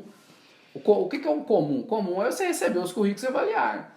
E se você vai avaliar currículo, cara, você tem que ter um critério. Para trabalhar numa multinacional, numa empresa grande dessa assim, com a própria consultoria, auditoria, que seja, qualquer empresa top aí, o corte do cara vai ser esse, cara. Ele vai pegar, vai olhar, empresa júnior, intercâmbio, outras experiências, o camarada depois saiu da empresa, o camarada que entra na empresa júnior mais novo, segundo, terceiro período, ele já depois de um ano e meio de empresa júnior, ele já pode pular para um outro estágio remunerado, entendeu? E aí desembolando e coisa e tal. Então, Conclusão, não pode ficar parado. Não pode ficar desempregado depois, cara, não pode ficar parado. O maior erro que parado. o sujeito pode cometer na vida universitária é ir para a faculdade só estudar. Esse é o maior erro que o camarada pode cometer. Entendeu? A não ser que o cara tenha veia acadêmica e vai ficar lá trabalhando com iniciação científica, que é também uma opção, uma carreira. Não, mas isso aí já também não é só estudar. O cara da veia acadêmica, ele vai estar com o professor fazendo pesquisa. Exatamente. Esse cara tem que ter um network fudido dentro da faculdade. Ele vai ter que aproximar do professor, pedir as pesquisas, arrumar a bolsa, conversar com um, conversar com o outro e etc, desembolar. Mas aí um outro foco não é. Pra mim, o cara que só estuda, ou ele é filho de pai rico, ou ele é vagabundo. Ou ele é vagabundo. Ou ele é filho de pai rico, ou ele é vagabundo. Não tem essa, cara. O cara tem que pôr as coisas pra fazer, bicho. Tinha um amigo meu, cara, o camarada tá aí bem sucedido e tal. O que o camarada fez? Quando ele tava na faculdade ainda, ele precisava de grana, ele não tinha essa disponibilidade, ele montou um comércio de bebidas por telefone. Então, qualquer horário, a partir de 10 horas da noite, entre 10 e 4 horas da manhã, delivery. Ligava pro cara, o camarada Goró, delivery, entregava, pum, cara, hoje ele não trabalha com isso, mas ele conseguiu uma posição filé num trainee aí de uma empresa Porque ele soube usar isso na hora de articular. Exatamente, porque ele era bom. Exatamente. É um camarada que conseguiu demonstrar pro recrutador dele que ele tinha uma certa habilidade, que ele tinha motivação, que ele tinha capacidade de se virar. Então, isso aí é fundamental. Isso aí é fundamental. Pô, Matheus, top, hein, cara? Pô, aí, o Matheus, ele deu uma de consultor no meu livro, cara. Ele olhou detalhe por detalhe, me entregou um relatório. Eu falei, mano, esse cara é diferenciado, não é possível. Tô aqui conversando com ele, mano, aprendi pra caraca. Matheus, pra finalizar aqui, livro que você mais deu de presente? Que eu mais dei de presente? O gerenciamento da rotina do dia a dia, cara. O professor Falcone é a base da consultoria. Como é que é o nome? Gerenciamento da rotina do dia a dia. Professor Falcone. Cara, o camarada... Conta um pouco mais da Falcone aí. Você era da Falcone, como é que é a sua empresa? Você pode falar o nome da sua empresa? Eu trabalho na Mereu. Quem quiser pode até entrar aí no site saber mais do trabalho da gente, www.mereo.com. Tem um blog lá, tem alguns artigos que eu também escrevi pro site, o que a gente faz lá, tá tudo lá. Dá uma entradinha lá que pode conferir o nosso trabalho. A Falcone, cara, a diferença dessa que tá... Como o pessoal trouxe essa questão dessas habilidades gerenciais num trabalho que eles fizeram no Japão, o japonês ele tem muito essa cultura do envolvimento. Ele é o cara que põe a mão na massa e pega as coisas para fazer. Essa era a principal diferença entre a Falcone o INDG, na verdade, que era a empresa que dominava o mercado aí na década de 90 e anos 2000, e aí depois ela se fragmentou em várias outras empresas e estamos aí uma concorrência sadia no mercado, mas ela dominou o mercado por quê? Porque ela foi pro operacional. Essas outras empresas todas que a gente falou, BCG, McKinsey, etc., os caras estão lá no foco estratégico. De cima para baixo. Ele quer olhar o CEO, presidente, exatamente, de cima para baixo. Ele não quer ir lá entender o trabalho do operador, do camarada. Então, o INDG ele foi uma empresa de consultoria que, por ter essa raiz japonesa, ela veio com isso, cara. E a metodologia de trabalho é sempre voltada para isso. Então, a metodologia que a gente usa é o PDCA, né? Tem outras metodologias similares. No fundo, é tudo a mesma coisa. Talvez um dia eu escreva um livro sobre isso, porque o método é cartesiano. Então, eu estou no ponto A e quero chegar no ponto B, o que eu tenho que fazer? O método é isso. As nominações são denominações comerciais, etc. Cara, para o cara que quer ser consultor no Brasil, ou consultor ou gestor no Brasil, sem ler esse livro, ele vai ter uma dificuldade muito grande. Ou pelo menos um similar, tem que achar um similar aí americano, do Deming, sei lá, um livro de alguém, que vai te dar essa base das metodologias de resolução de problema. Aquele livro ali é o livro de cabeceira de todo consultor. Já li esse livro 8 vezes. Fala de novo o nome do livro. Gerenciamento da rotina do dia a dia. Vou botar o link aqui embaixo na descrição do vídeo do podcast. Então, cara, esse livro é a base, é um livro didático, é um livro escrito de uma... É lógico, o professor Falcone não tem lá seus 80 anos, ele não escreve igual o Rayano, vai ter palavrão pra caralho no livro. É verdade. Mas é um livro didático, tem figura, ensina e etc e tal. Então, cara, se você tiver não tiver um mínimo de compreensão da essência daquele livro, a sua chance de ser um bom gestor ela é muito pequena. Ela é muito pequena. E aí, por bom gestor, repara que eu estou falando gestor e não gerente. O gerente é uma posição gerencial. Todo gerente ele tem que ser um gestor. Mas nem todo gestor é gerente. Você pode ser o gestor da sua própria empresa, você pode ser o gestor do seu tempo, você pode ser o gestor do seu trabalho específico. Então, mesmo que você seja um profissional liberal, um autônomo... Em inglês é manager e manager para os dois, né? Gestor, gerente é manager e manager. Mas aqui é diferente. Aqui é diferente. Aqui a gente tem é um conceito assim que a gente pode usar como diferente para poder passar... Gestor seria mais líder. Sim, talvez, pode ser, mas porque a figura aí se a gente for passar para líder aqui no Brasil, também a tradução já fica um pouco mais confusa, mas talvez em inglês líder seja melhor do que manager, mas é isso, é o fato de, o gestor é aquele cara que gerencia não necessariamente a equipe dele, ele gerencia o próprio tempo, ele pode gerenciar os próprios recursos. O Ryan, por exemplo, quando ele se organiza para escrever um livro e entra lá no modo Buda dele, ele está gerenciando o tempo dele e gerenciando as influências, a energia e as influências. Porque ele é um cara que, ele já falou, ele é um cara que dispersa, se ele não estiver concentrado, ele diminui a produtividade dele. Verdade. Então eu estou gerenciando as influências, ele está gerenciando as influências sobre ele. Entra ali no Buda, escreve, coisa acabou, sai do Buda. É uma forma que ele encontrou de gerenciar as habilidades dele. Me convenceu, cara, eu vou comprar esse livro. Porra, bom pra caralho. Assim, tem que ler com a cabeça mais aberta porque é didático, então pode ficar um pouco chato, né? Não é livro de leitura acelerada, não. Aquele que você termina em 2 horas. Não. Lógico, você pode correr o livro. Correu 2 horas, lê o livro. Dá pra ler em 2 horas. 2, 3 horas dá pra ler. Mas é um livro que é interessante você ir lendo, fazendo anotações, buscando referências do seu trabalho, da sua vida, o que aquilo ali tem a ver, entendeu? O que é identificar um problema? O que é fazer a análise para a resolução daquele problema? Quais são os planos de ação que eu já elaborei na minha vida, não necessariamente um plano de ação formal, na planilhinha e coisa e tal. Um plano de ação, o que eu estabeleci. Então, por exemplo, o Ryan vai lá e fala assim, cara, eu vou escrever um livro sobre a fase tal da minha vida em 1 semana. Tá, o que eu preciso, ou seja, essa é a minha meta. O que eu preciso? Preciso do livro escrito daqui a 1 semana. que eu preciso fazer para chegar nesse objetivo? Produzir palavras. Eu preciso produzir pelo menos 600 palavras por dia, eu preciso de pelo menos 4 horas de dedicação diária, sem interrupções e etc. Fazer pesquisa do que está acontecendo no mundo naquela época. Exatamente. Eu preciso de ter já o meu background de referências que eu vou utilizar no livro. Eu preciso levantar as informações eventuais de coisas do passado que talvez não sejam muito claras, então vou ligar para um, vou ligar para o outro para tomar nota. Vou organizar os meus rascunhos antigos, etc., que tem a ver com aquilo. Então você vai montar todo ali um planejamento para na hora de chegar à execução, você, em uma semana você conseguiu. Se sua meta era uma semana, em uma semana você conseguiu fazer. É um livro muito interessante para quem formal, para o gestor formal, cara, esse livro ele é fundamental, assim, ele é imprescindível e não adianta. Mas para o gestor informal, né, é um livro, vamos dizer assim, fortemente indicado. Tá. Entendeu? Então, Boa, gostei dessa diferenciação. Sucesso, qual a primeira pessoa que vem na tua cabeça? Sucesso, Lehman. E por quê?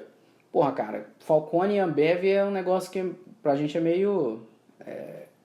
A gente tava até conversando semana passada no almoço, o Ryan até falou comigo, porra, eu achava que os caras da Ambev eles tinham sido muito influenciados pelo Falcone, coisa e tal. O livro Sonho Grande mais ou menos fala isso, eu até falei com ele, cara, eu te falar que na verdade, é claro que o Falcone influenciou por causa do método, etc e tal, mas o negócio do sangue no olho, faca na gaveira, pegar e fazer, pegar e acontecer e coisa e tal, é muito mais Ambev influenciando a Falcone do que o contrário, entendeu? Então você gosta muito dessa filosofia do Lema. Cara, claro que o Falcone ele é um grande ícone para todo consultor, cara. Quando você vai no evento, cara, que o professor Falcone chega a ser até engraçado, bicho, a galera fazendo fila para tirar foto com o velhinho, coisa e tal, e quer abraçar o cara, faz pôster com o cara e coisa. O cara é um ícone, né? Pra gente que é desse meio. Mas o Lema pra mim, cara, ele é muito dessa veia aí de pegar as coisas pra fazer e acontecer, entendeu? Então eu também tinha uma idolatria ao Lehman até um dia que eu parei pra pensar, comecei a estudar PNL, essas coisas, autoconhecimento e tal. Aí eu acabei no conceito de integridade, né? E eu achei que faltou um pouco de integridade no Lema porque, beleza, ele aliena as pessoas vendendo cerveja, mas ele mesmo não toma cerveja. Ele aliena as pessoas vendendo enlatados, mas a alimentação dele é muito healthy, muito, muito saudável. Ele alimenta as pessoas vendendo hambúrguer, ele não come hambúrguer.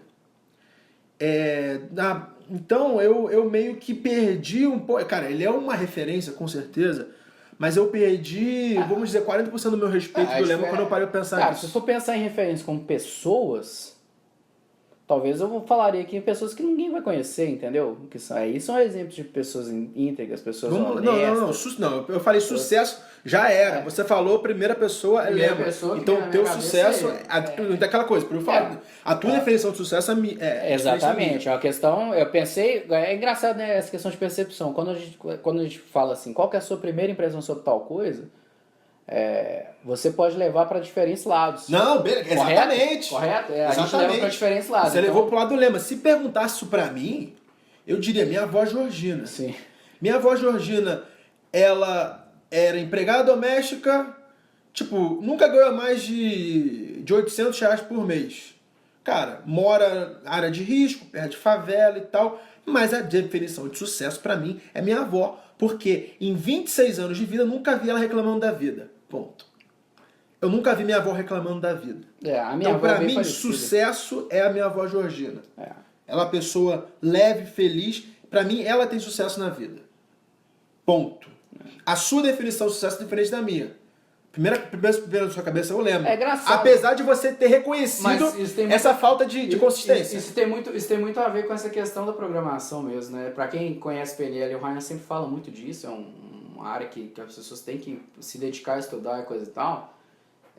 A tendência, você passa uma hora conversando sobre o ambiente corporativo, a primeira pessoa que vem na sua cabeça é a sua referência corporativa. Pode crer, a gente falou sobre corporativo. Você trabalha no ambiente corporativo. Se a gente tivesse tido essa conversa aqui de uma hora falando sobre família, falando sobre valores, falando sobre questão, sei lá, talvez da política no Brasil, honestidade, coisa e tal, talvez a minha resposta tivesse sido diferente. Verdade. Entendeu? Talvez eu tivesse falado da minha avó e da Alina, que criou 11 filhos e é uma das poucas avós que eu conheço que tinha um trabalho sem ser de professora. Minha avó era secretária na rede ferroviária. Caramba, ela criou 11 filhos trabalhando como secretária na rede ferroviária na federal. A mulher não trabalhava muito. Você vê, e a minha avó criou, e é uma pessoa que hoje, se você conversa com ela, do mesmo jeito que você falou que a sua avó não reclama da vida, a minha avó, a lição que a minha avó passa para todo mundo é não julgar as pessoas.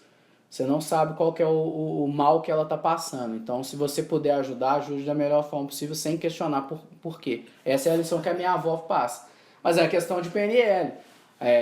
A gente conversando sobre o ambiente corporativo, verdade. Quem que é a figura que aparece na sua cabeça? Pum, se a gente estivesse conversando sobre esporte, coisa e tal, eu ia falar Marcelo Ramos. Atacante do Cruzeiro, camisa 9, meu maior ídolo. 98, o título de 99. Cara, o Marcelo Ramos. O Fábio Júnior. Marcelo Ramos é meu maior ídolo na história do sou cruzeirense. Ele foi pro Marcelo Ramos, cara. O cara jogou um dos maiores artilheiros da história. Mais de 20 anos atrás ele jogou.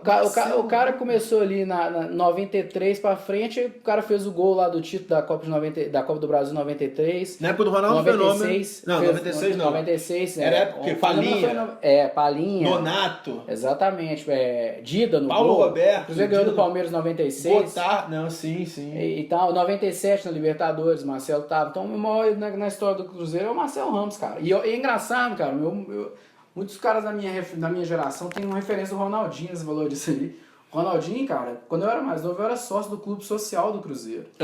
E nessa época os jogadores frequentavam o clube, cara. Eu joguei bola com o Ronaldinho quando eu tinha 10, 12 anos, batia bola lá. Os jogadores chegavam lá e batiam bola com as crianças. Eu tinha 19 anos, tinha acabado de chegar no Cruzeiro. Tu é o quê? 8'5"? Eu sou 8'4". 8'4", tinha 10 anos, ele tinha 17, é verdade. Tava lá, chegou lá jogando bola lá. Eu lembro ele, do Dida, desses camaradas antigos. Na sede, assim, os caras teve contato físico assim com os caras. Exatamente. Interessante. Chegava lá pra almoçar, bicho. Futebol antigamente era bem diferente.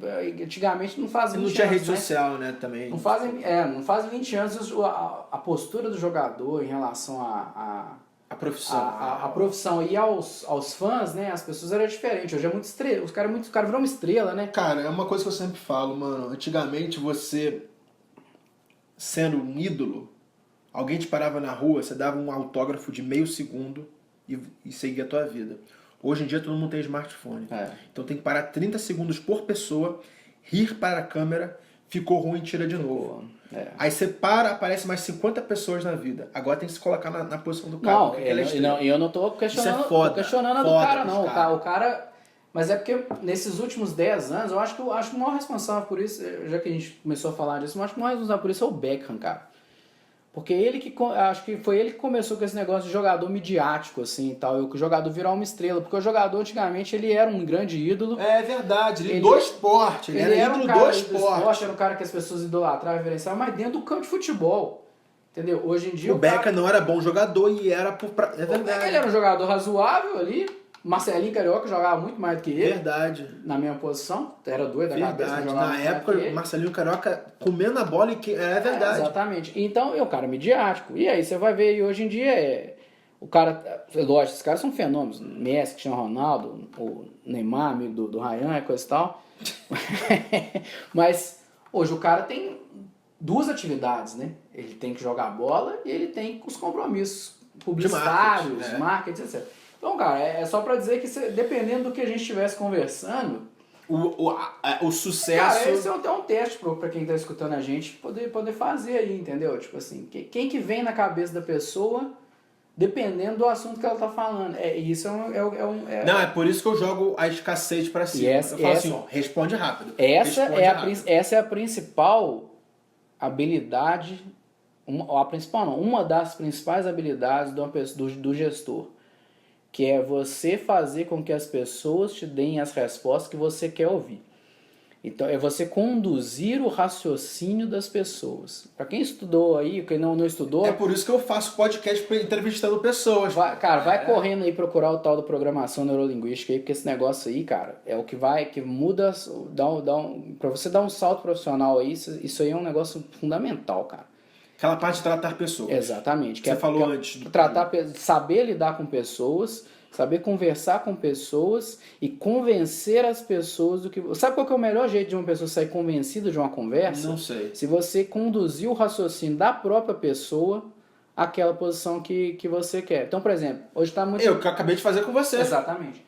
Então, por exemplo, se você está numa discussão sobre política, que está muito na moda aí, a galera curte no Facebook, fica aí batendo o pé aí, Bolsonaro de um lado e pessoal do outro e coisa e tal, não sei o quê.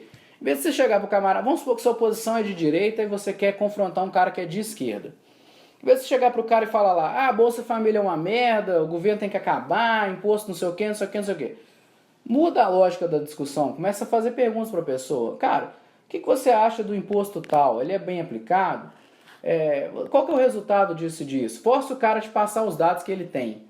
No final das contas, você conduziu o cara a chegar numa conclusão óbvia que a linha de raciocínio dele está errada. Você faz ela mesma chegar à própria conclusão. É claro, você não empurra uma conclusão para ela. Que o cara pode fazer igual um surtado aí, falar que não tem nada a ver, te xingar sua mãe e sair fora da discussão. Mas quando você está discutindo coisas que são opostas, a melhor coisa é você entrar pro lado do cara e conduzir o raciocínio do cara pro seu lado. E não bater de frente com ele. Top, cara. Matheus, a última pergunta. Cara, você já viajou para todos os estados do Brasil trabalhando? Praticamente todos, cara. O estado aleatório aí, Acre, Roraima. O Maranhão, que é um estado grande, mas é bem remoto, né? Se você sai ali da capital São Luís, ali, né?